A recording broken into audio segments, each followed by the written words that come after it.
Hi, I'm Karen Smothers from Family Service and Guidance Center, and today's our second segment to talk about grief and how children and adolescents experience grief. So I wanted to focus today a little bit more on middle childhood into adolescence and developmentally how youth experience grief and some things to think about as their caregiver. So when we talk about grief, I know in the last segment we focused on younger children and grief in terms of losing a loved one. But grief is much more than the loss of a person in a child's life, and can include everything from just loss of a parent through divorce. For some adolescents, it could even include loss of a relationship.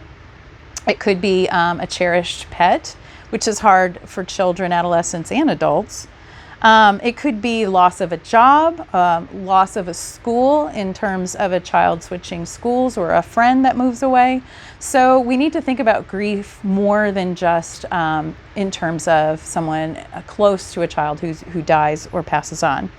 But what's interesting about children is loss can be so intense and painful and such a frightening emotion that children tend to endure the feelings of grief in small increments. So where adults sometimes expect grief to just look persistent for a period of time, many children can only endure in brief periods to just become or trying to avoid becoming overwhelmed by grief.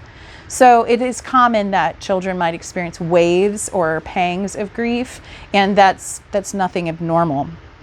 And then grief can then be expressed as not just sadness when middle children and adolescents experience grief, but also through anger outbursts or misbehavior, even regression, as we talked about in the last segment.